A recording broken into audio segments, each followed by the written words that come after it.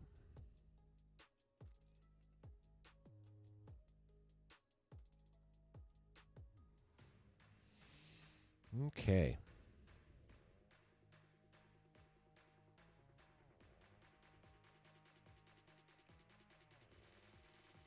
Where is it? Where is it? Where is it? Don't care.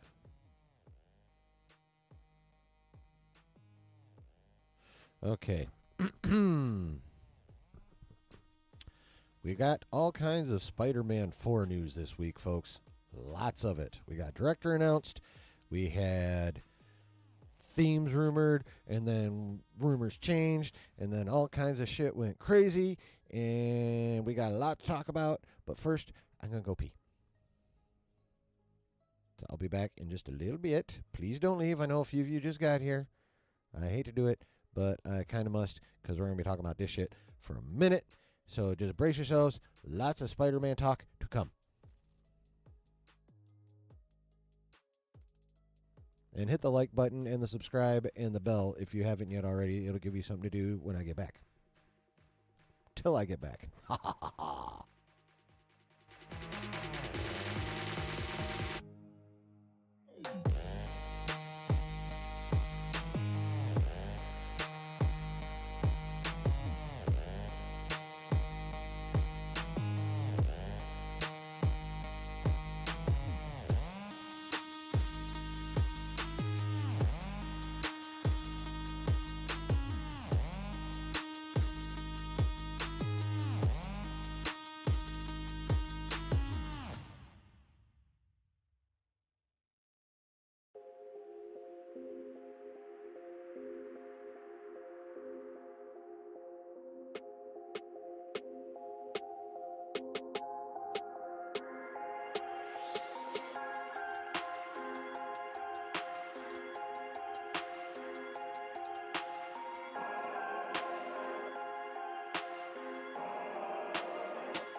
We back. All right.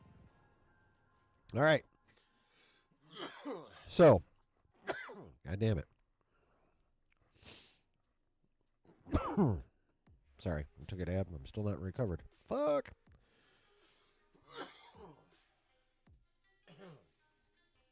Sorry, 2 dabs. Anywho, okay, so,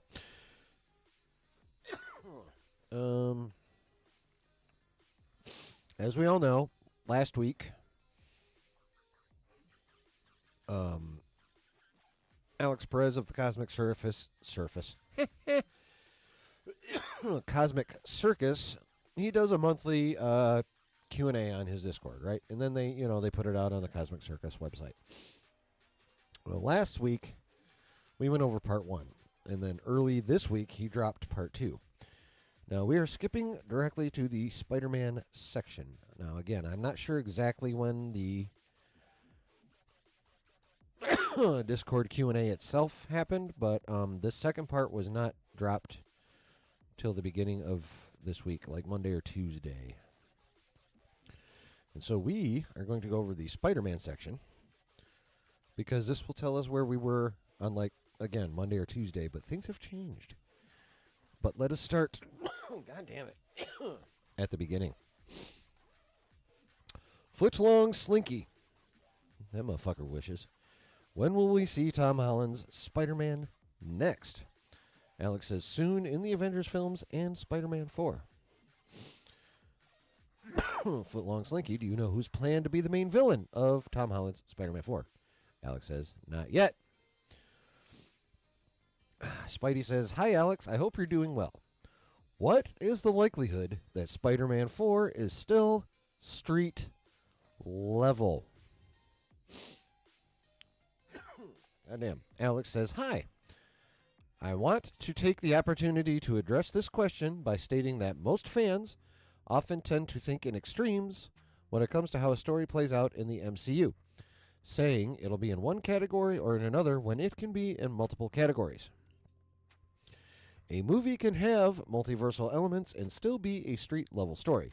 Think of this movie like that. It's a blend. Right? Keep that in mind. Even the way he worded it, it says it still sounds it still seems, I should say, like he's implying that it's going to be more street level than multiversal. I mean, can we agree on that? I'll read it again. Tell me what you guys think.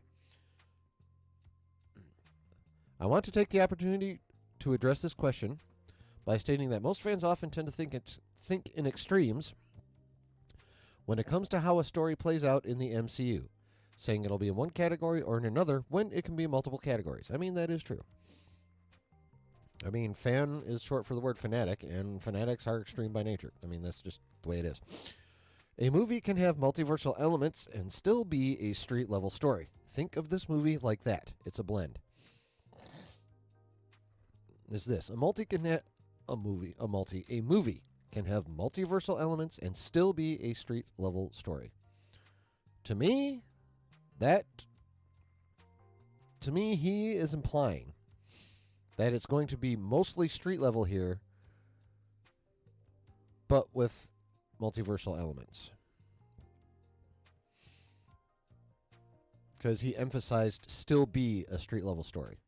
So to me, he's implying that at its heart, it's street level, and they'll be mixing in multiversal elements, okay? Now again, this is at the time of this Discord Q&A, which happened at the at the most recent last week. Sometime before last Thursday, I believe, is when part 1 dropped on the website.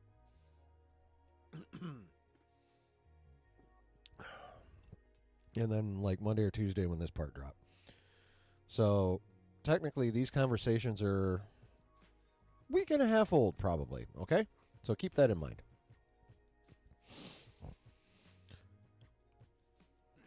God damn, 1 second. All right. Hey there, Alex from Jordanator. First time asker. Oh, lucky you. You said on a podcast that Tom Holland's Spider-Man might be the anchor being of the Sacred Timeline or 616. Do you think that's still the case, making him a huge character in the next Avengers movies? Alex says, it's a possibility. Cal asks, will Harry Osborn be introduced in Spider-Man 4? Alex says, not yet. Now, I wonder why he asked about Harry and not Norman. Because to my knowledge, we've met Holland's Spider-Man has not... Has he... All right, chat, check me on. Has there been a Norman Osborn in any of the Holland Spider-Man movies? Am I just forgetting? Because I haven't watched them in a minute, so... Is that the case? There's been zero Osborniness in any of the Holland Spider-Man movies to date, right? Someone let me know. Arno20. What's up, Alex? Hope all is well. You mentioned the possible introduction of the Magia being introduced to the fray for Spider-Man. Could that possibly be something we see soon? Alex says they have plans for Hammerhead. Yes, unsure if it will happen in Spider-Man 4, but it will happen.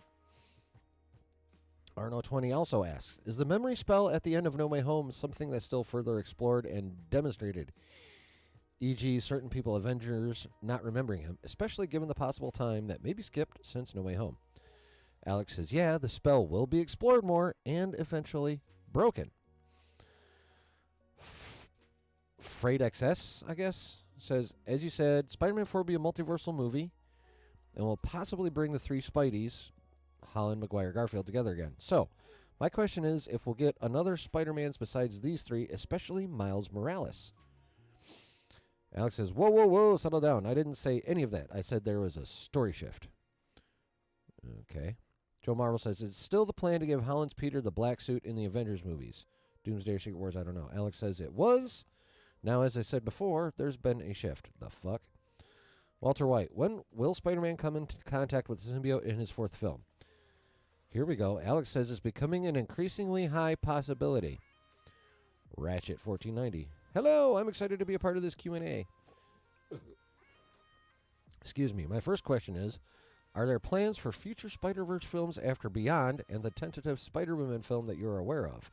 And if so, would there be more connections to the wider MCU? No clue on that front. I've heard of a possible connection or nod come Secret Wars, but it's still a while out. Michael says, hi, Alex. Hope all is well. Have some questions about Spider-Man characters, like before. Do you think MCU J. Jonah Jameson faces some form of comeuppance or consequences for his actions in Far From Home or No Way Home? Hopefully this will redeem the character and lead to depth. Alex says, nah. Michael says, following changes to Spider-Man 4 story, will MJ's role in Spider-Man 4 be significant or just an extended cameo? It would be a dumb move to bench a big actress like Zendaya. Alex says, Zendaya will not sign up for a cameo appearance, I'll tell you that. And y'all's mileage may vary on how you feel about that.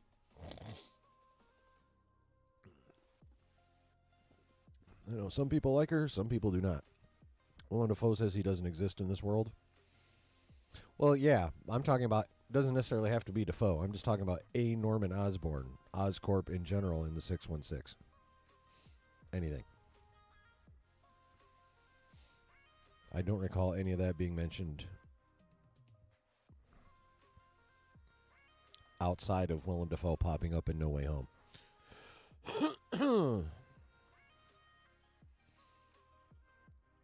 Cristobal 1962 says, hi, Alex, you're my favorite scooper. Well, I mean, he's,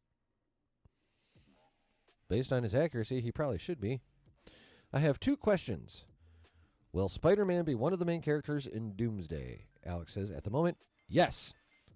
Question number 2. Could we finally see Tom Holland's Spider-Man fight Tom Hardy's Venom in Spider-Man 4? And here we go.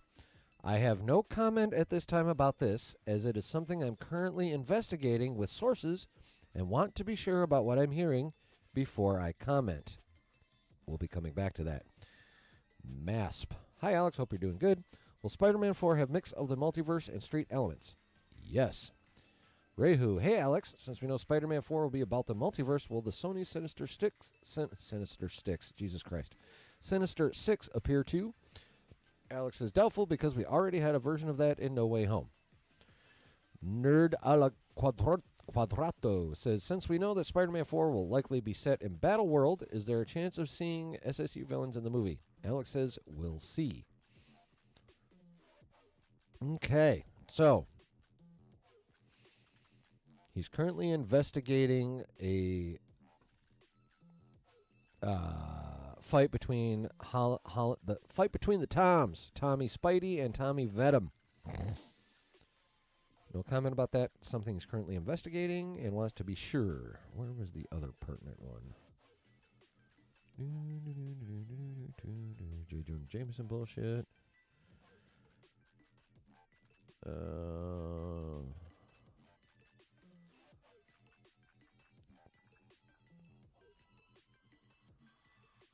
Yes, the first time was they'll still be street level. Again, can I have multiversal elements still be a street level story? So, at this point in time, at this specific point in time, he was implying that the story would be mostly street level, or more street level than multiversal. You know, if you're gonna on the scale, street level, multiversal. You know, more street, less multi.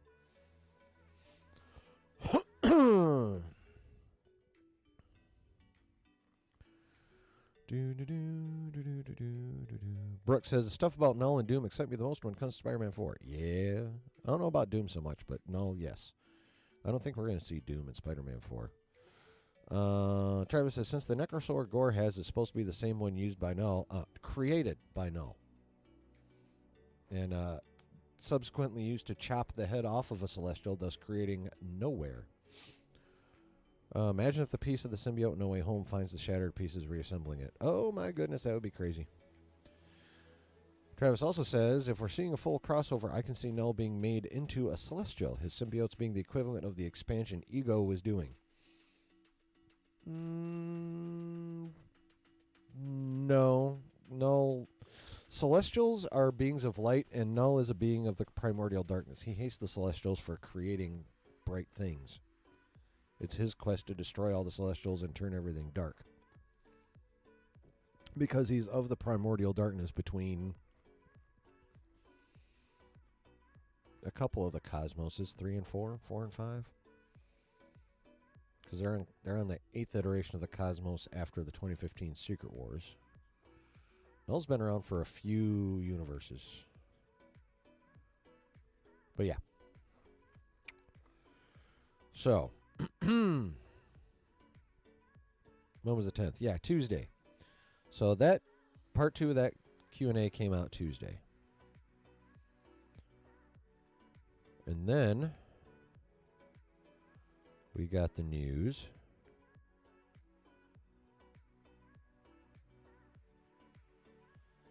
No Sydney Sweeney's boobs. Oh. How was that not? Did I not bookmark that? But okay. Anyway, within the next day or so, we got the news that a director had been chosen for Spider-Man 4, and that is one Destin Daniel Cretton. Now, we do know him from Shang-Chi. He was supposed to work on Shang-Chi 2. Still don't know what the fuck's happening with Shang-Chi 2. He just got done making the Wonder Man Disney Plus Marvel Searchlight show. Spotlight? Spotlight. Searchlight's an actual film studio. Anyway. So he just got done with Wonder Man. Doesn't look like they're going to do shit with Shang-Chi in terms of an eponymous sequel. So, now this is pure speculation from people who know much more about the business than I do. But, let's see, who's talking about? I think Roca may have alluded to this being a possibility. Trust me, this is just pure speculation.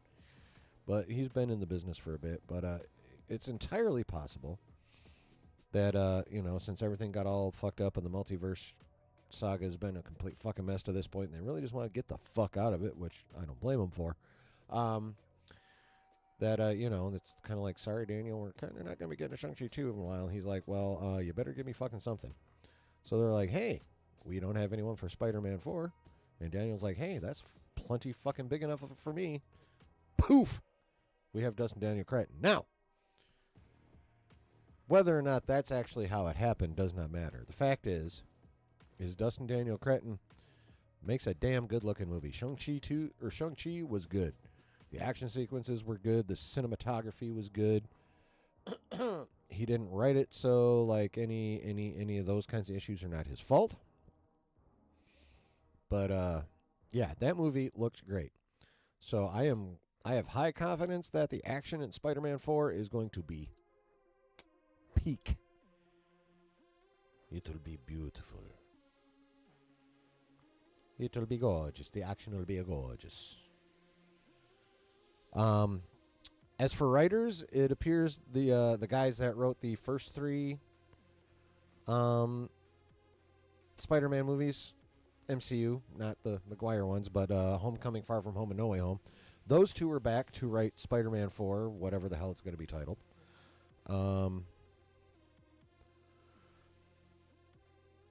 Think Spider-Man 4 could be just as impactful as No Way Home? Possibly even more so, depending on how they do it and what they want to tie in and, move back and around and all that weird Marvel shifty shit they do. Den of Dans? Yes. That is correct. Where was I? God damn it. I have too many pictures of Sydney Sweeney in my fucking bookmarks. Anyway. Or do I? But, so we got a director, we got writers. Obviously, we got a Holland and we got a Zendaya. And then, what was that, Thursday? Thursday, we got the Venom 3 trailer. And, by God, if they didn't literally show us, not just mention the name, but they fucking showed us Null. Like we saw Null. We saw him in the throne facing us from a distance. And then we saw him hair that I don't have hanging down as he was leading. But they gave us actual Null for our eyeballs, not just for our ear holes. So, of course, that was kind of big. That was big, and it set off all kinds of fucking speculation about, wow, they're actually fucking giving us Null. He better not be a fucking one and done. That would be stupid. And then people started talking about, like, how Sony was wanting Null to be like a Thanos-level villain, possibly even like a multiversal threat. Right? So then people started wondering, first of all, how is this going to impact Venom? And second of all, could this impact Spider-Man 4 in some way?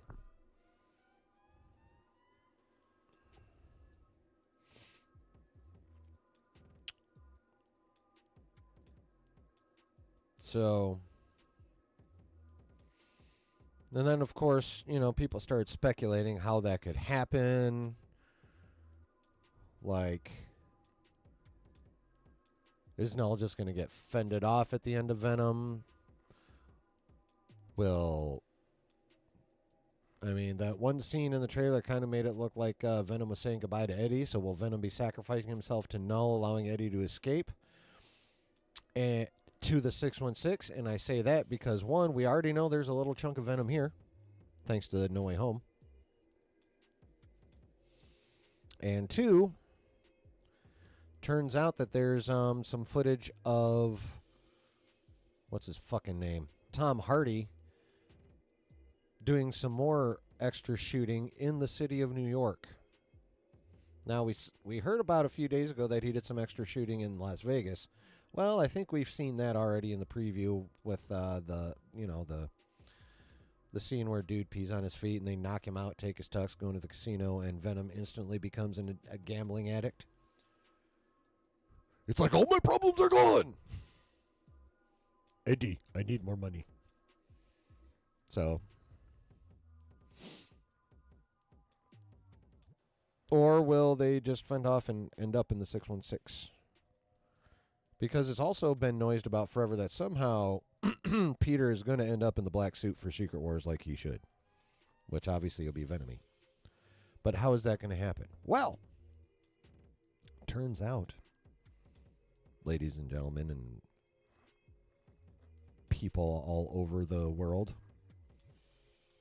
whether you're live in the chat or watching on the replay, hit the like, the subscribe, and the notification bell because you see how much fucking fun we're having right now. Yeah. So, Thursday, Alex drops an article in the Cosmic Circus called What I Heard, Spider-Man 4, Venom, and Null.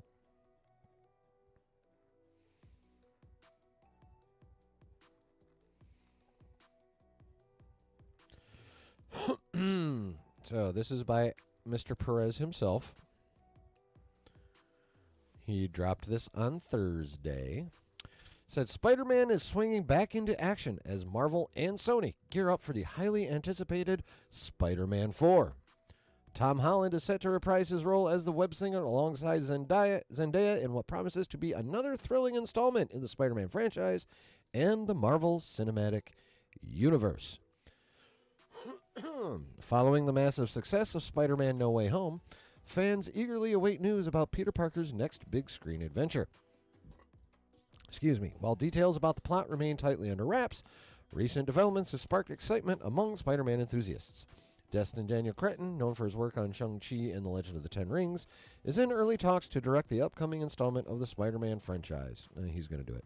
Cretton would be taking over from John Watts, who helmed the previous 3 Spider-Man films, bringing a fresh perspective to the franchise. Get this shit out of my screen.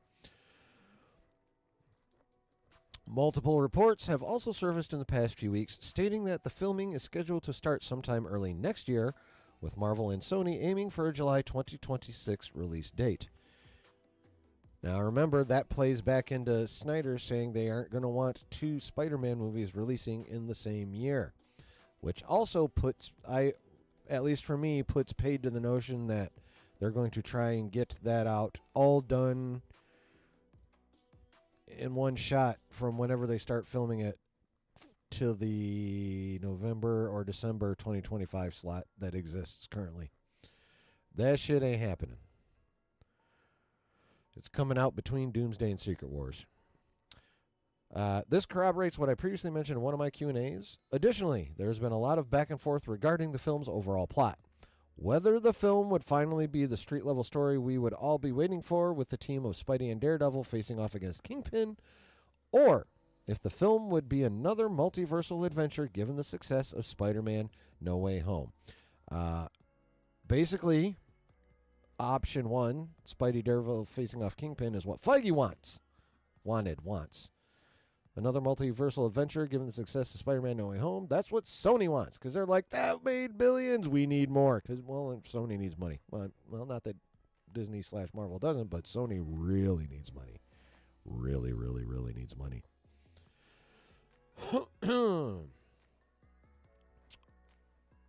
Earlier today, okay, here we go. A new Venom: The Last Dance trailer was released, revealing that Null will be in this upcoming film. This sparked a lot of speculation, to which I took to social media X and fanned the flames by teasing that, quote, the King in Black will be back. With all of this speculation, well, yeah, that's definitely fanning flames, all right, fuckwad. With all of this, well, I mean, yeah, at least you're being a fuckwad for that, but other than that, you're fucking awesome, Alex. We love you. Anyway, with all this speculation and rumors running rampant, for this article, I'm going to break down what I've heard about the upcoming Spider-Man 4 and shed some light on what this movie could be about. This is all rumor and speculation. But remember, this dude's also motherfucking accurate. What I've heard, let's talk about. No. In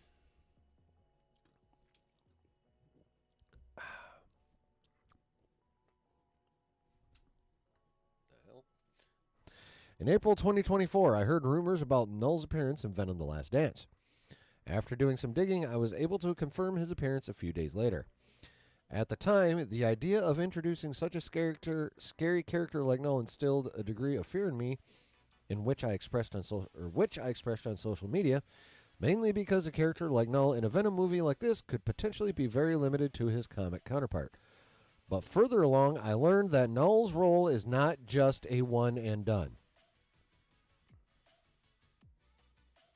Really? There are further plans to bring back Null in an upcoming project outside Venom: The Last Dance. The idea of Null appearing in another project after the Venom threequel seemed interesting, and after speaking to multiple sources, some interesting information arose. What I've heard, Spidey's street-level story turned multiversal roller coaster. Initially, Marvel Studios wanted to develop a street-level story for this upcoming installment of Spider-Man, having him team up with Daredevil to take on Wilson Fisk following the events of Daredevil Born Again. And we were pretty fucking stoked for that. Multiple villains from Spider-Man's lore were also in consideration for the plot of this film. New villains like the Mr. Negative, Spencer Smythe, as well as some old revamped villains such as McDonald McGargan as Scorpion, and even Aaron Davis as Prowler were being considered as a part of this movie.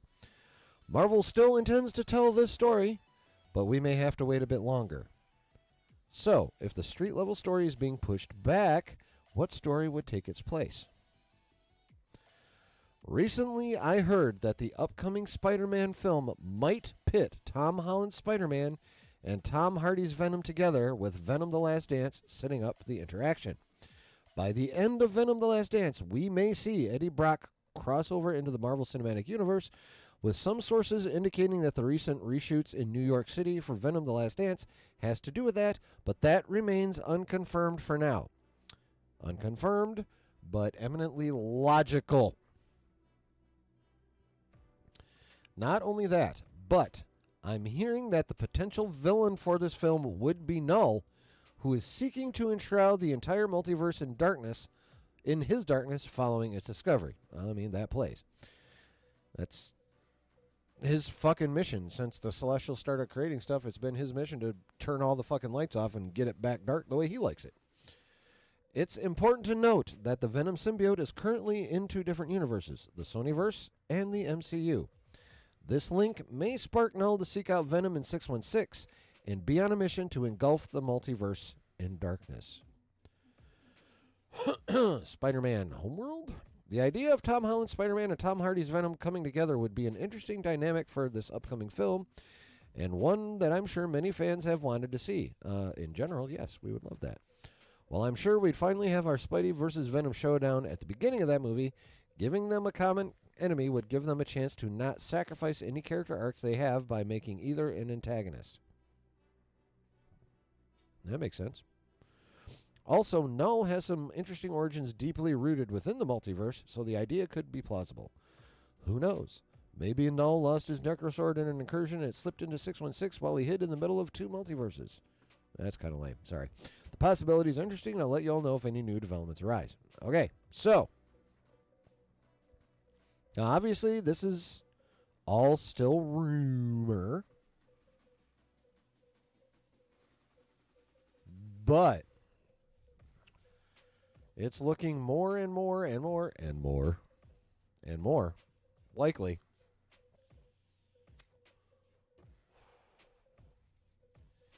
that our Grounded Spidey movie is toast. It's very much looking like it's going to be much more multiversal than Grounded. Now, I do think we are still going to get some street level shit. Like, obviously, Tom Hardy popping back into the 616 again makes it multiversal. Null ending up over from Hardy's Venomverse, or the Sony SSU, whatever you want to fucking call it, over to the MCU makes it multiversal. But obviously, the Tom's first meeting would be street level. It's in New York. Like, there will probably be some street action while they're preparing for Null. I would imagine there's going to be some kind of street level subplot happening to, you can't have smooth preparations for a fucking invasion. Someone's got to be fucking around with you while you're trying to prepare for a much bigger problem. There's always a small problem fucking with it. So that could easily accomplish the street level part of this movie, while still allowing, obviously, for the multiversal aspect of Venom and Null showing up.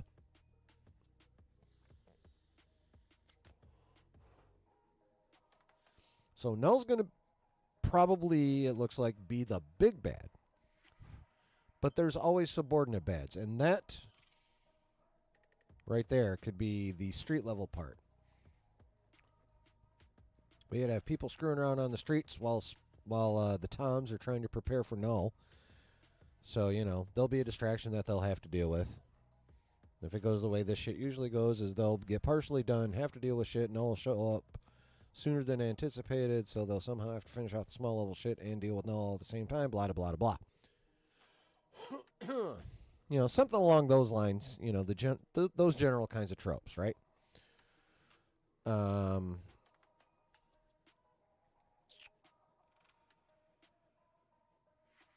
Daniel's done a lot of movies with Brie Larson, so you can see a Spidey Danvers team up.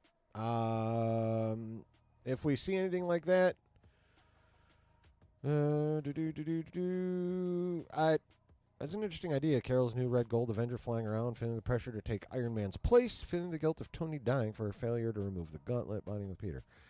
Probably, but I don't see. You also have Carol, whose problem was she couldn't remember her past, but everyone else does, while Peter remembers his, but no one else can. I mean, that is a very interesting dynamic you've come up with there, but I don't think we're going to see them together on screen. Maybe Doomsday, definitely not Spidey 4, but probably not till Secret Wars.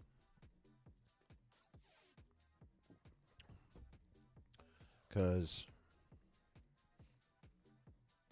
I mean, Doomsday's possible because that's probably going to be fairly cosmic. Obviously, Secret Wars is cosmic, and Brie Larson's out in the cosmos right now as of the end of the Marvels. So, but yeah, I don't see her. I definitely don't see her showing up in Spidey 4. She'll probably be in both Doomsday and Secret Wars, but the level to which they will interact, who the fuck knows? That's going to be up to Stephen McFeely and the Russos. And Feige, of course. So yeah. Now, he's saying that they do want to finish that story, so I'm guessing the street level story that we all wanted in the first place, or most of us wanted in the first place. So he said they still want to do that.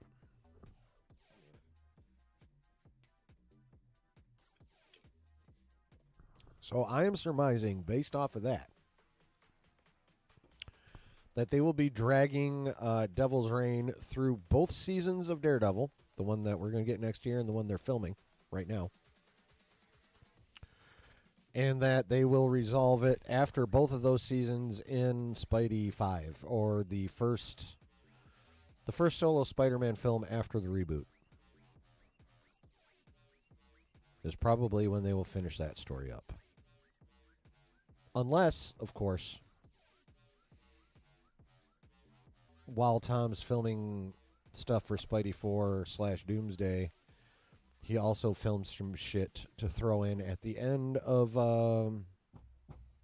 fucking Daredevil Born Again Season 2. They could do that. They might not resolve it on the big screen. It might get resolved on the small screen. But you would still get your Spider-Man Daredevil team up v. Fisk. And his and if they adapt it faithfully to the comics, Fisk will have his legal team of vigilantes, which are villains, hunting down the rogue vigilantes, which are, the good guys, Daredevil, Spider-Man, yada, yada, yada. Luke Cage, Iron Fist. The Defenders, basically. So, that's kind of, I honestly think that's probably more likely than it being resolved in, like, Spider-Man 5. Can you imagine? Wow. And let's face it, their Disney Plus shows could use that kind of boost, even though it wouldn't come till the end of the second season, which we probably won't get till 26. Although that wouldn't be so bad, though, because we're not getting season 1 till 25. Wow. Could we actually be getting a show with seasons in successive years like, it used to be when, so it was easy to keep track of a fucking story? That would be cool. That would be super cool. Punisher is a Spider-Man character, yes. And while it'd be hard to pull off, but him and Spidey together would be awesome. Oh, I mean, from what I'm understanding, I've heard and, bounced around in the rumor mill a little bit, just because the people I follow, I say I've heard, but, you get when I say I've heard, it's not I'm here. I don't have fucking sources. I wish. When I say I've heard, it's, the people I follow on the TwitX and a couple of the group chats I'm in. But the word bouncing around in those little circles that I follow is that we're not going to be getting a ton of Punisher in the first season, but season 2 is going to be much more Punisher heavy than season 1 of Daredevil Born Again. So if they finish Devil's Reign off in Daredevil season 2 and bring Holland into Disney Plus for that, we could totally get those two together. We could have the three of them lined up against whoever Fisk is recruited.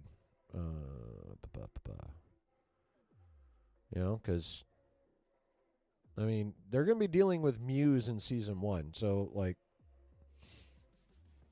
and based on that leaked trailer, it looks like Daredevil and Fisk are going to come to some kind of truce because Muse is just fucking shit up for everybody. Is the way that appears. So,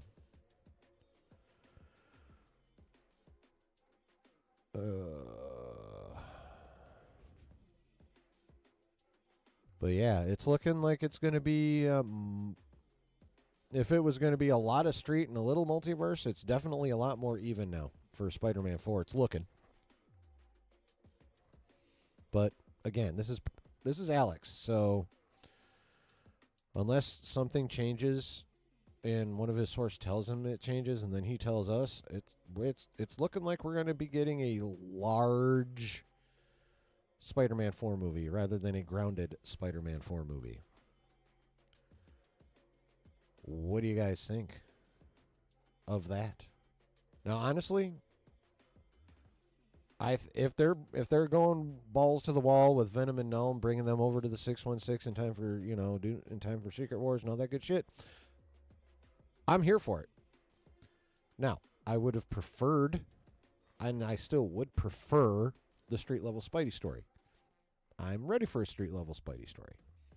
Just him swinging around New York City, dealing with, just citywide threats rather than, countrywide or worldwide or universe-wide, I would prefer to get that.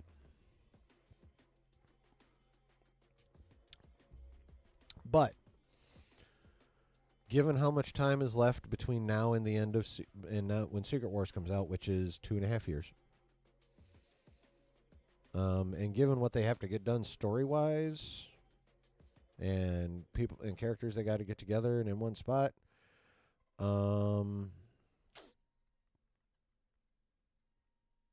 yeah, they don't really have time for that shit. Unfortunately, I would love for them to do it. Now, if they could have gotten going on this movie and got it out before Doomsday, we probably would have had a better shot at getting our street level story. But yeah, it's not coming out till between Doomsday and Secret Wars, and it's probably going to be this. But yes, like Brooke says, if it's anything like No Way Home, I'll be satisfied. Yes, exactly. If it's, yeah, it's definitely got potential to be dope. As long as they treat Null the way they should. Now, ooh, that reminds me.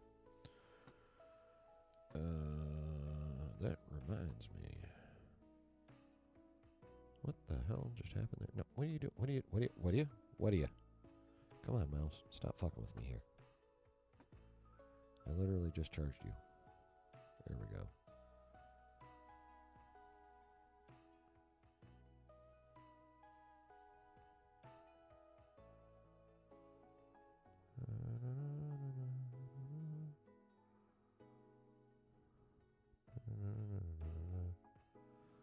Where'd it go? Oh, yeah.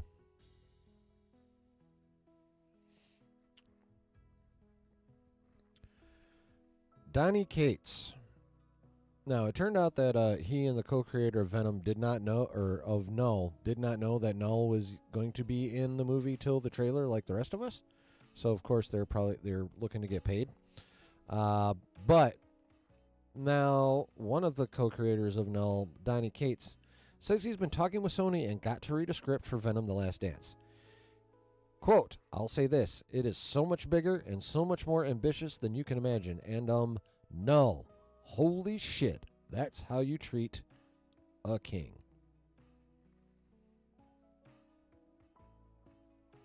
Yep. So, the question with that is, how genuine is that? Is that a creator who is actually happy with how his creation has been treated by Sony? Or is that a creator that got the check he was bitching about a couple days ago, which he deserves. If Sony's going to use this shit, they should pay him for it. Don't get me wrong. But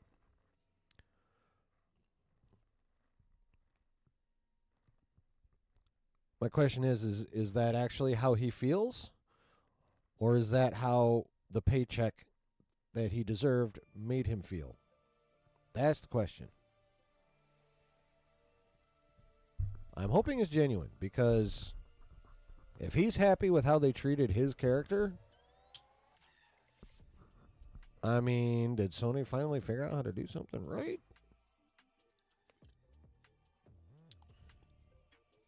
Do I think a piece of the symbiote creates a loophole in Strange's spell? You feel like it could be what screws it up.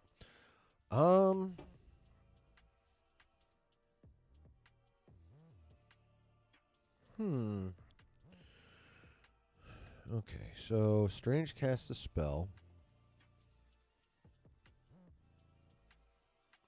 which is what kicks Tom Hardy back into the Sonyverse. But that little piece gets left behind with his not. Yeah. I don't know if it definitely does, but if I would buy that as a plot point in a story.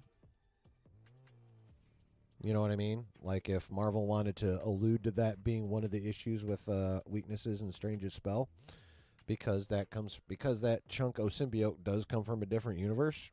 I would say that's a valid contribution. Yeah. Do I think that's how they're going to go, or one aspect they could use? Who the fuck knows? If they did use it, would it make sense? Yes. I'll put it that way. If they actually did something like that, I agree, it would make sense. You know, material from a different universe. I mean, hell, it's like what Krasinski said in Multiverse of Madness. Like, stuff not being in its own universe for too long of a time will create an incursion. Who knows? That could also be a part of why incursions start happening in the 616, at least. You know? How that could be how the Sonyverse ends up getting destroyed and rolled into ours. Although, I don't know if Sony wouldn't actually do that because they're bitches. But if they actually do get smart and play ball and just let Kevin handle all that shit and just shut up and take their chunk of all the profits Kevin will make for him, that would be really good. That would be really, really, really good. What do you guys think, though? What do you think? First, how do you feel about the fact that it is more than likely going away from a street level story and back to more of a multiversal level thing? That's question one. Question two, setting aside your preference for one or the other, how do you feel about it probably being a Spider-Man Venom team up to take on Null?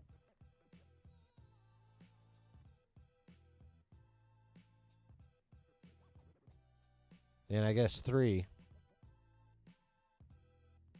will they carry Null over past Secret Wars? Whether he wins or loses or what have you at the end of Spider-Man 4, depending on how he loses.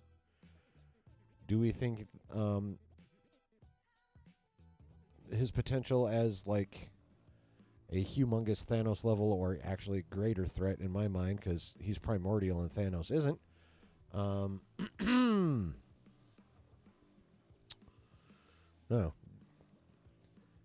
It feels like Sony would love to ride the Null train for quite a while. So I see whether or not he ends up in the MCU post Secret Wars, I feel like Sony's going to be keeping him around for a minute.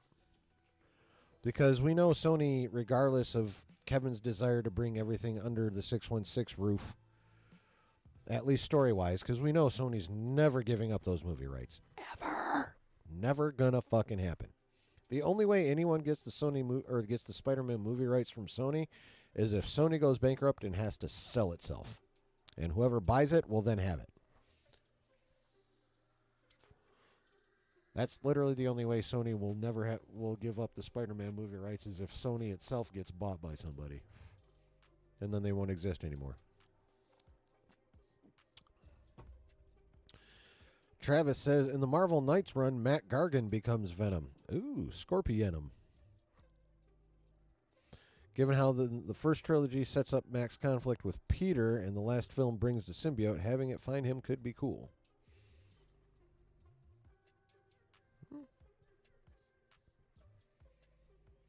Brooks says, as long as they can ensure Null is threatening enough as a villain and not the joke Gore was in Love and Thunder, it should be pretty good. Yeah. Oh, yes. First of all, yes, I agree. And second of all, stop bringing that fucking movie up, Brooke. I thought we had an agreement. I'm just kidding. But yeah, yes, they definitely, they better not fuck Null up. Especially not to the level that Gore got fucked up. Holy crap.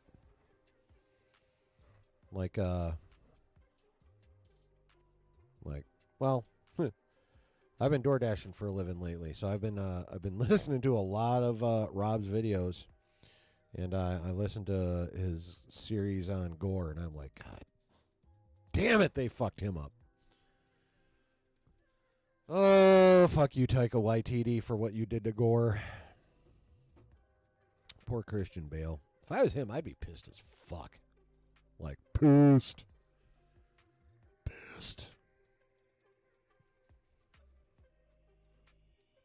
I know, I'd be, like, hot. Super fucking hot. Under the collar. Avengers vs. Aliens video was so cool. Yeah, I haven't watched that yet. But I hear the comic is dope, too. I want to buy comics so bad. Excuse me. Probably won't be able to afford to start collecting comics till I'm like 65 or so. Going in the comic store in my walker. You got my pull list. Basket on the front of it for my books. Put them in there. What do you guys think, though?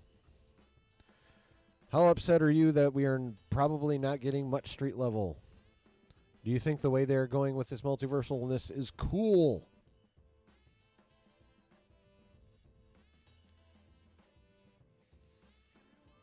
Or about anything we've talked about. The Beyond the Spider-Verse stuff.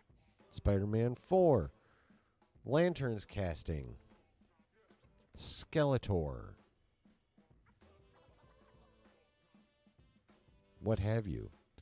Share your thoughts with me, chat. I want to know what you think. I've been blathering on. I've told you what I think at least 5 different ways by now. Griff says, so dope you can only find digital copies. Of course.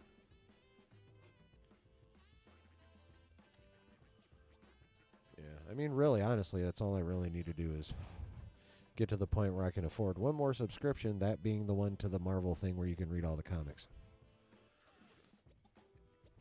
Delta Dan says he got done dirty, but probably doesn't care much.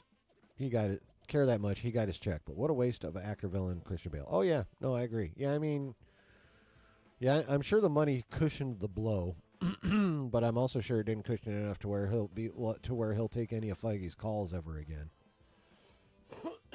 You know, I think it's probably the first and last time we've seen Christian Bale in the MCU.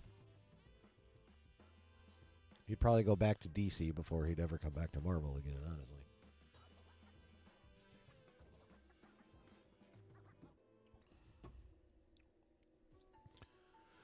Travis says, I also wonder if that piece of symbiote is Null's doing or the symbiote's independent feeling that Peter Parker is a threat. I'm pretty sure that was just Venom going, oh, this is the universe he's in. Let me try and go find this motherfucker. Now, that piece of symbiote also makes me wonder,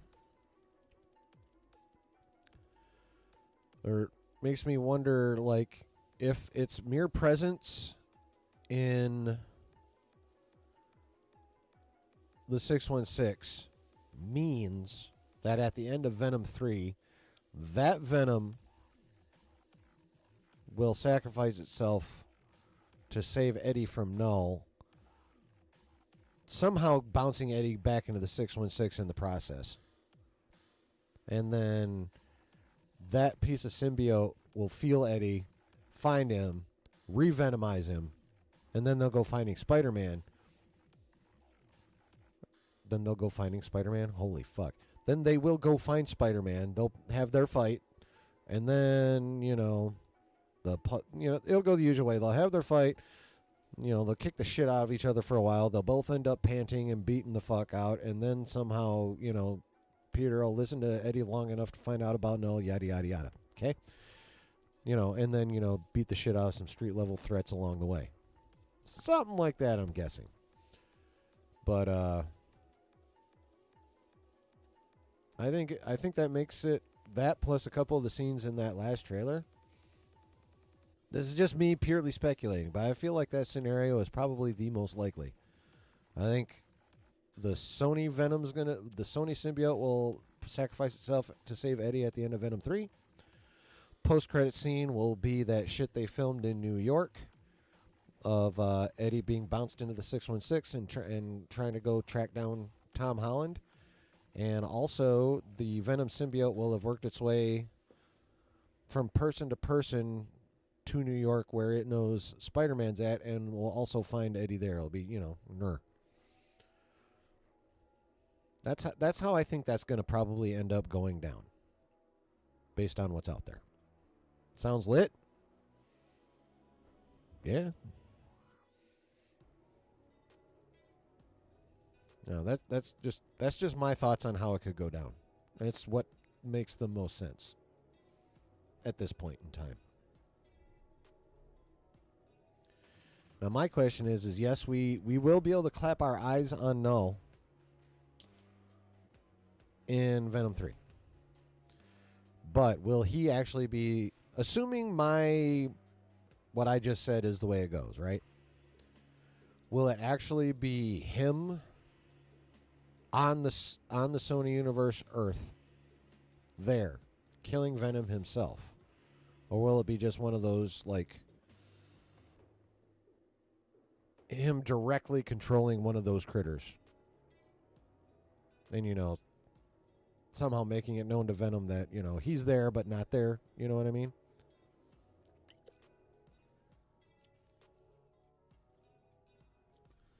Travis says, I like your version more. Eddie is pulled in, then Strange and Wong intercepts him like they did with Thor Loki, and he warns them of Null, and we see a look of dread from both of them. Yeah, I mean, if anyone would be aware of a multiversal primordial being of darkness, I would imagine the sorcering world would be aware of such a critter. And if they're not, then someone's fucking up. Brooks says, I think Null will most likely be controlling those critters he has like an army of symbiotes. Oh, yeah. No, I mean, they're all his creations. They're all part of the hive mind. I'm just wondering, well, first of all, Venom in the trailer says he has something Null wants, and I'm wondering what the fuck that is. And that also makes me think that maybe since there is a piece of him in the 616, that Null will be prevented from getting 100% of what he's after because a little bits of it in the 616, and that's what will send him, for lack of a better way of phrasing it, our way.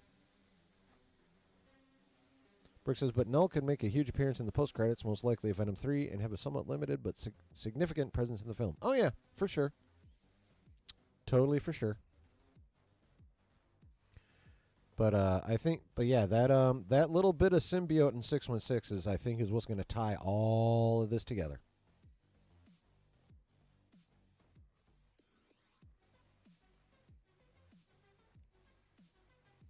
Because Null's going to find out that what he thought was all the Venom in the SSU is not all in the SSU. One little chunk is in the MCU. And since Null doesn't have all of what he's looking for, he's going to have to come here for the last of it. Thanos style. I mean, that's what makes the most sense to me when you put it all together. Based on that trailer, what Alex has said, what we've already seen. Maybe the Venom symbiote is one of the oldest symbiotes and has some unique properties Null wants to get back. Could be. Travis says, and that's how you bring Dane Whitman and the Ebony Blade back in along with Blade. Venom, Blade, Black Knight, and Strange. There's your Midnight Suns. Yeah? Yeah, I like it. I like it. Of course, we're not going to get any of that cool stuff till after the reboot. Like they trust me, all Marvel wants to do right now is get this multiverse bullshit done and over with. Which is most of the reason they're not going to be fucking around with too much else at this point. Like Shang-Chi, we're not seeing that before Secret Wars. Or Shang-Chi 2, I should say. We're not seeing that before Secret Wars. Like at this point, it's unsure if we're even going to get Doc Strange 3. You know, who knows what the fuck they're going to do and how they're going to split the story up.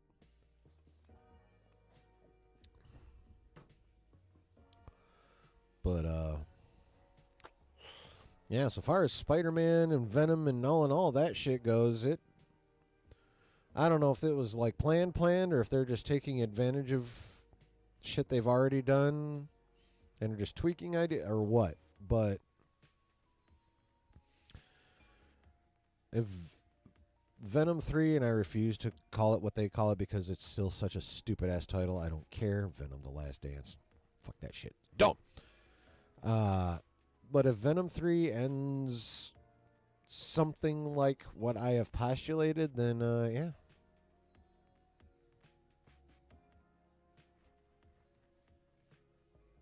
I think we could be in for some good fucking times, bro. Travis says, Null speaking through the ebony blade would also make sense, and the whispers are a warning of what's coming. Ooh. Yeah. That's true. The Last Dance. Yeah. Exactly, Prez. Yeah. So what do you guys think? Not just, again, about anything we've talked about or anything else? Perhaps it's Dane who brings the sword to Strange first, then the symbiote reacts to it? Ooh. Could be. I don't know if they're going to bring... Are you talking about like... oh. Yeah, I don't think they're going to be bringing all that into Spider-Man 4, though. Like all the supernatural side, Midnight Suns, Blade, all that, Ghost Rider, all that shit. We might get introductions to a couple of them in Secret Wars, but for the most part, it's just saying goodbye to the Foxiverse and condensing everything that they now own.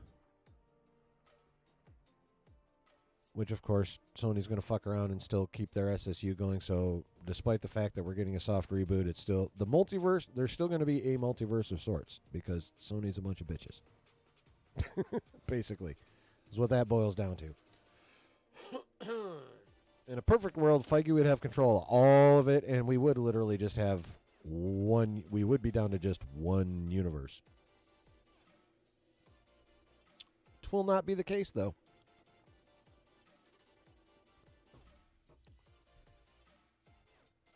But yeah, this multiverse saga is just basically about condensing down everything that Disney owns under Marvel, which is pretty much, I think, everything now. I think there's still a little vagueness about the Incredible Hulk rights to this point, as well. Honestly, I feel like that situation's still a bit murky, still a little weird, but.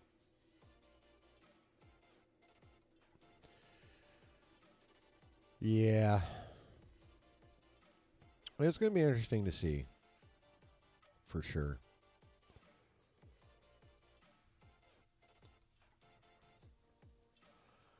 Brooks says, the idea of Null sending some symbiotes to 616 to get the missing piece of Venom and then having to do it himself if his minions fail sounds cool. I mean, yeah. It would be basically a condensed version of the Infinity Saga. Because, you know, the end of Age of Ultron, that's Thanos. Fine, I'll do it myself. So, yep. May as well called it Venom Havana Nights. Yeah.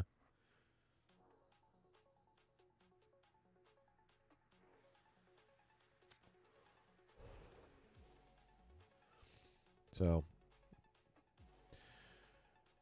what do you guys think? Questions, concerns, comments? Doesn't have to be about anything I necessarily brought up. If you got something else on your mind, Let's chat. Let's talk about it.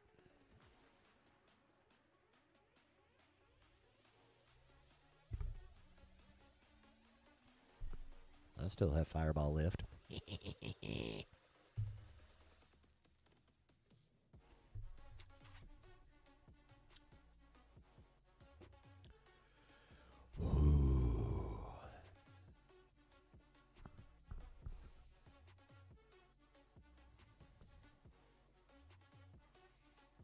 What the fuck? How'd that happen? How did that happen?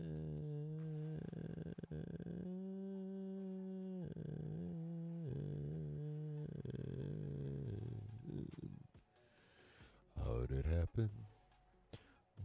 What did I do?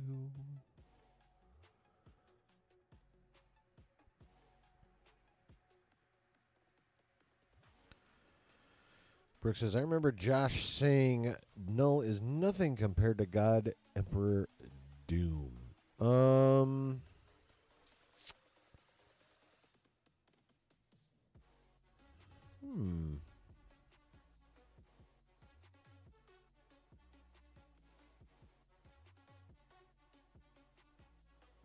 Hmm.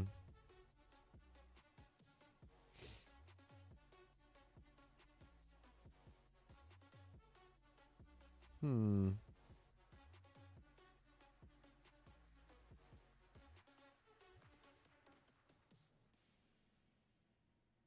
Yeah, all the powers of the Beyonders. I mean, if we're talking, I assume we're talking. I assume Josh is talking 2015 Secret Wars. Yeah, God Emperor Doom, God King Doom. Yeah, so yeah, with the power of all the Beyonders at his disposal, yeah, he would win.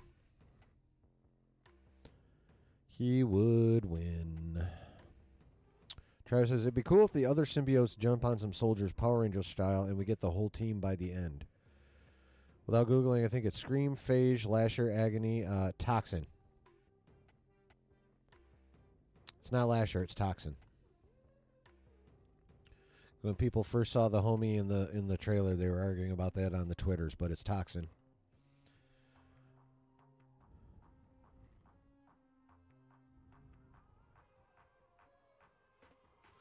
Could have misremembered. Josh is worried about how Null could end up being downplayed if compared to Doom, and was worried that if Null isn't portrayed properly, it could backfire. Basically, well, yeah. Yeah, that's why I don't think Spider-Man 4 is going to even reference Doom whatsoever. The question is what version of Earth is this going to happen on if it's coming out between Doomsday and Secret Wars? Like, will this be a Battle World-y version of Earth, but not actually on Battle World? Like, excuse me, will Battle World, instead of just being one world like it was in the comics, will it be like its own little kind of universe with multiple worlds? Will there be a version of Earth? Will that be a version of Earth that Noah will be coming to in Spider-Man 4? Will Spider-Man 4 still be kind of a prequel to Doomsday? That's gonna be the weird part. It's gonna be weird to see how they handle the timing of that if it's coming out between Doomsday and Secret Wars. That's gonna be the weird part. It's gonna be interesting to see how they resolve that.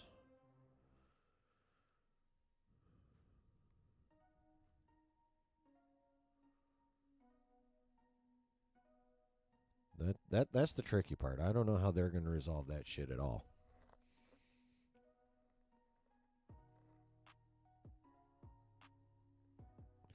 Travis says there's a question now of why Riot wanted to return home in the first film if they were running from it. There could be an interesting answer to that, or it's a plot hole. Well,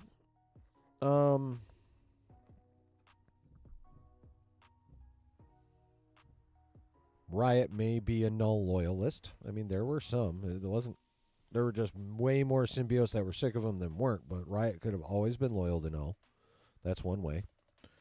What's up, Lou? Welcome back, bro.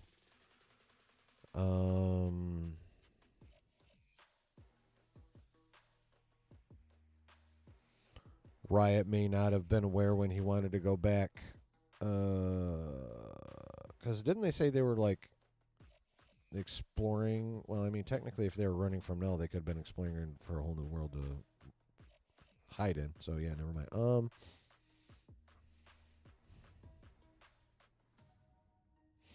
I feel like probably Riot was just a Null loyalist. Toxin looks like Donnie Wahlberg a little bit, yeah. Yeah, I feel like Riot was just was a loyal symbiote to his creator. Yeah, it's the most simple answer, I feel like.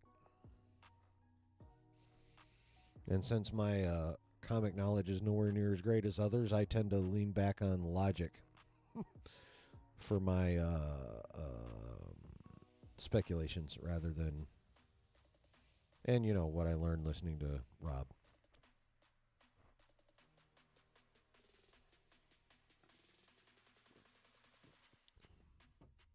Can't believe I'm saying I kind of want to see Riot come back now. I mean, it's possible.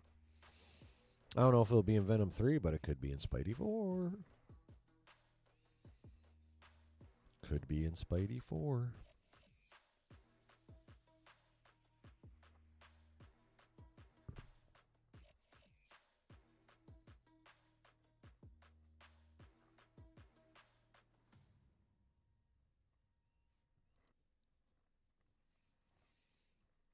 I mean, I will say, I like the Venom movies. Like, the first one I really like. Second one is just I don't have anywhere near the level of hate that some people do for those movies. But, some characters in Marvel I'm much more of a purist about than others. Venom is not the one.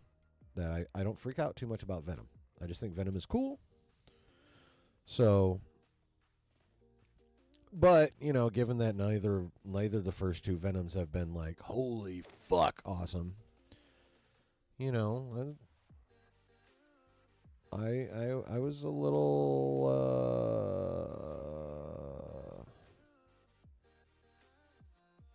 I was considering Venom 3 with caution, I guess is probably the best way to put it. But yeah, the second I saw Null, it was like I need to see this fucking movie now. So yeah, just seeing Null, whether that was literally all we'll see of Null was what we saw in the trailer, I don't care. I feel like we're gonna get more.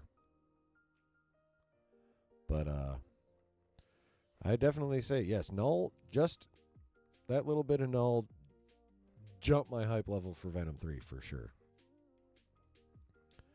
Travis says, while I don't like the first Venom, that final fight is actually kind of awesome. Minus the slap fight they have outside the suits. They literally slow-mo Eddie jumping 6 inches to punch a dude. I mean, yeah.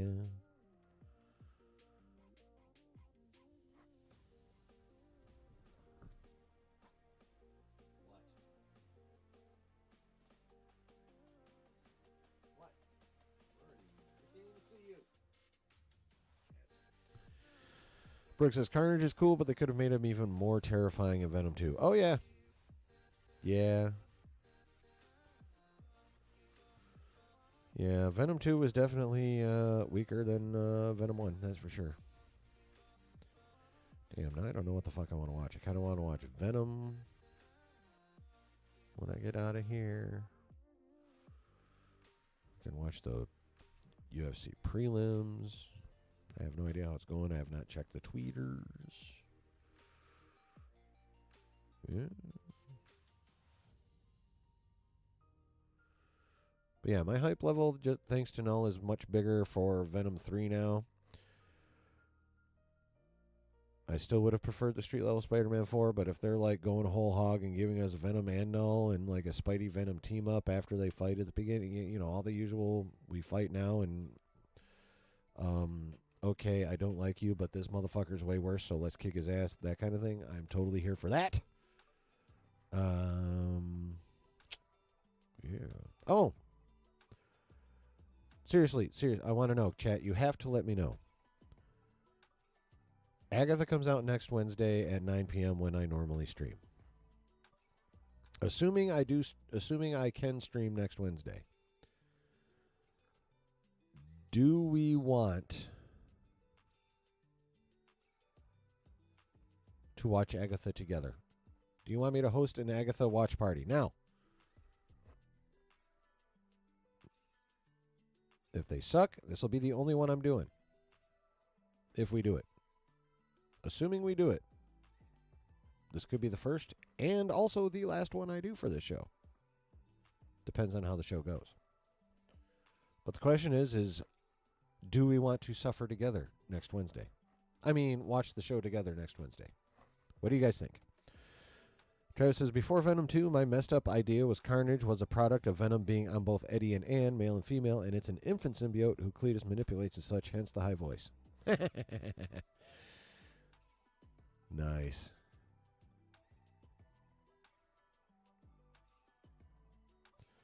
Brooke says, I'd be down. Griff says, why the hell not? Price says, let's hope it doesn't suck. I mean, hope springs eternal, as they say. Travis says, best part of Venom 2 is Cletus' backstory told with the sketch animation. Yeah.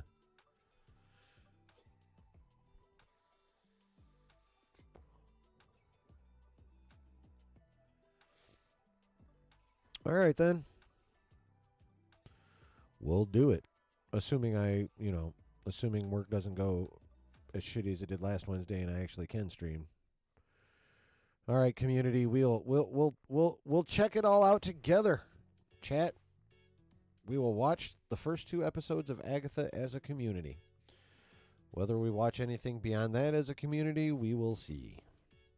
Well, we're at least going to get through that together.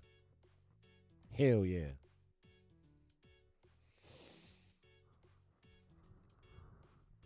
Yeah.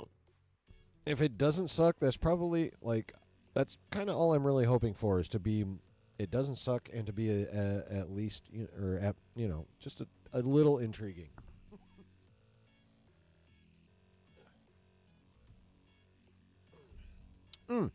Another question.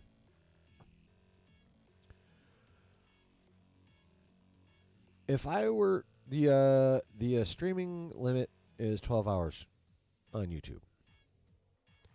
If I were to arrange it, if I was able to arrange it to where I could start streaming at, say, noon on a Saturday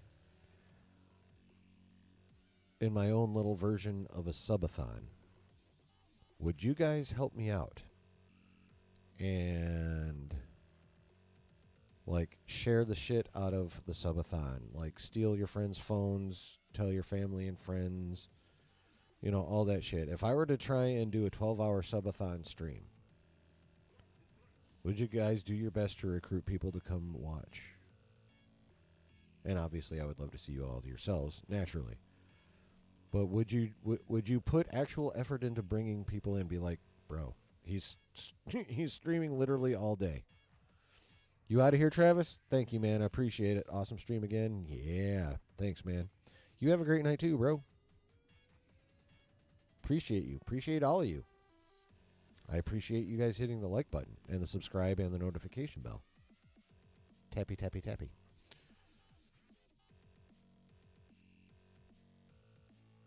Travis says, intriguing is literally the last word spoken in Morbius. You may have... Man, shut up.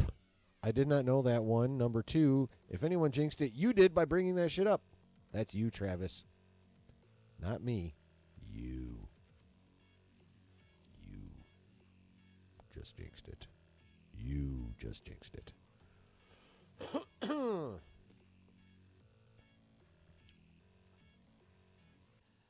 do you guys think? Something I kind of may want to do because I want a lot of subs. But I also will need a lot of help getting people in just because, oh, hey, look, this dude with very few subs is doing a subathon. Who the fuck cares?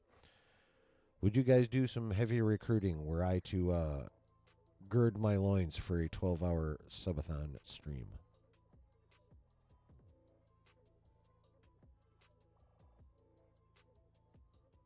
What you think? I'll be right back.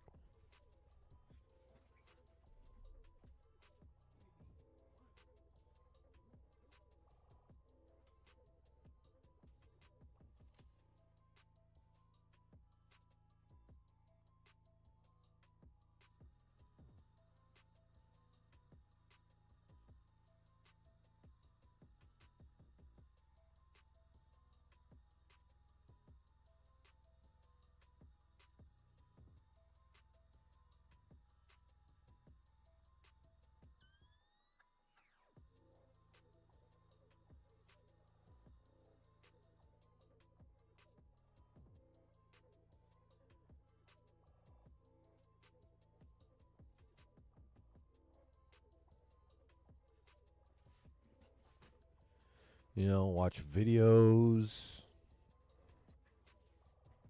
Stuff I can do on YouTube, obviously. I could be like, hey, I'm watching this right now. You could hop in or whatever, that kind of thing. What do you guys think?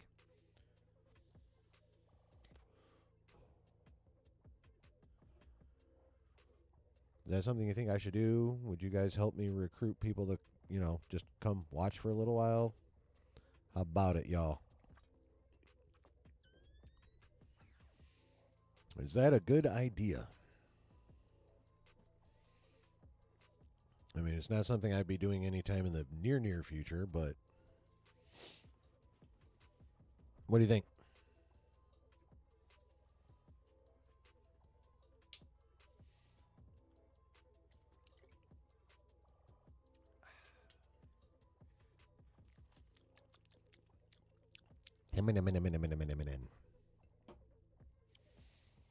Cinnamon whiskey. Cinnamon whiskey. Cinnamon whiskey. Cinnamon whiskey.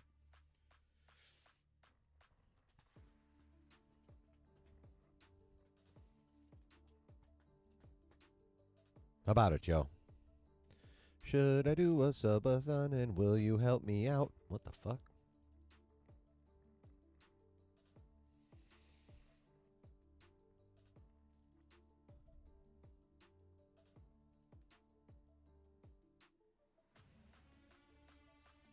Dope. All right. What do you guys think about that? About anything else? Because I'm thinking I may get the fuck on out of here unless there's something you guys want to talk about. Either, answering my question or anything else. Brooke says the subathon would be pretty cool. I'll try to participate as much as I can. Appreciate it, bro. Appreciate you. And I appreciate all of you, and you all know that. I appreciate you, whether you active in the chat. I appreciate you lurking, just listening and doing whatever it is you need to be doing more than actually watching. Just having me playing on your device in any fashion. I greatly appreciate you. Whether it's live, whether it's on the replay. You're about to head out? Going to watch some more Agent Carter? Yeah. Don't forget to keep tissues nearby. Anyway. All right. Excuse me. I'm going to get on out of here. You guys are the fucking bomb for hanging out with me. I appreciate you guys. I hope you guys had a good time. I had a blast. I always have a blast. I regret missing Wednesday. Hopefully it won't be the case this Wednesday. Just keep an eye out on the Discord. Speaking of which, if you haven't joined the Discord, join the Discord. Links in the link should be in the description of the video. That and my Twitter. So follow me on the socials, join the Discord, follow me on the twits. All that good shit. Hit the buttons, hit the like, hit the subscribe, hit the bell. Join this kick-ass community that's not like obnoxious. We're chill, but we kick ass because we're fun. And much gratitude and much love. I appreciate y'all. I appreciate your time. I appreciate you contributing or hanging out in the chat. I appreciate you lurking.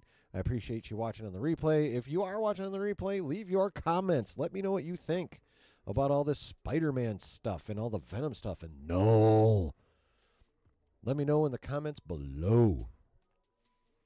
Tell me what you think. Ask questions. Give theories. Speculate. Whatever. Just drop some stuff in the comments. Hit the buttons. And as long as everything goes the way it should, we will see you Wednesday. Much love, everybody. Have a good rest of your weekend. Peace.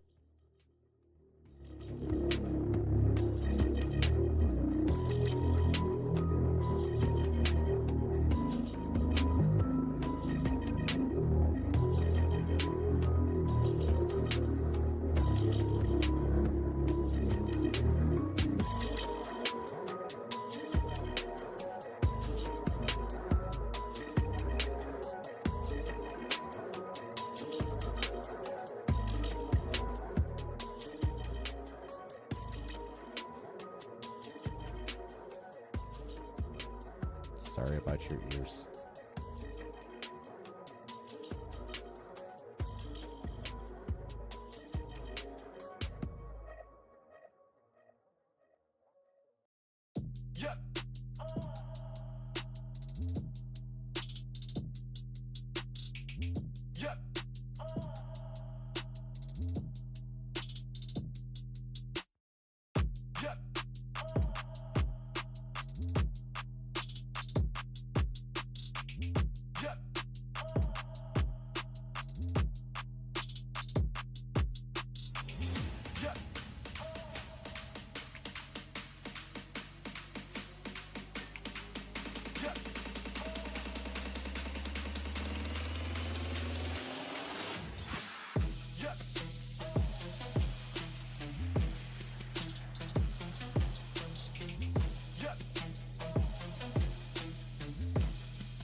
Oh, yeah. Another fun stream, y'all, and that is thanks to you. The stream is only as fun as you guys find it to be, so I hope you had fun. I hope you found it to be a good time. I definitely did. I love this shit. I love hanging out with you guys. I love talking about this stuff. I love watching other people talk about this stuff, but I like talking about it myself. And I'm glad you guys enjoy talking about it with me. Y'all are awesome for that. Well, thanks for being here tonight. Have a great rest of your weekend and a great first part of your week. And if things go the way they should, we will see you on Wednesday for the first 2 episodes of Agatha, which hopefully will not suck out loud on a billboard in neon on the busiest highway around for everybody to see. All right. Enjoy the rest of your weekend. Be safe. And always remember, wherever you're at and whoever you're with, always keep it nerdy, baby. See ya. Much love. Peace.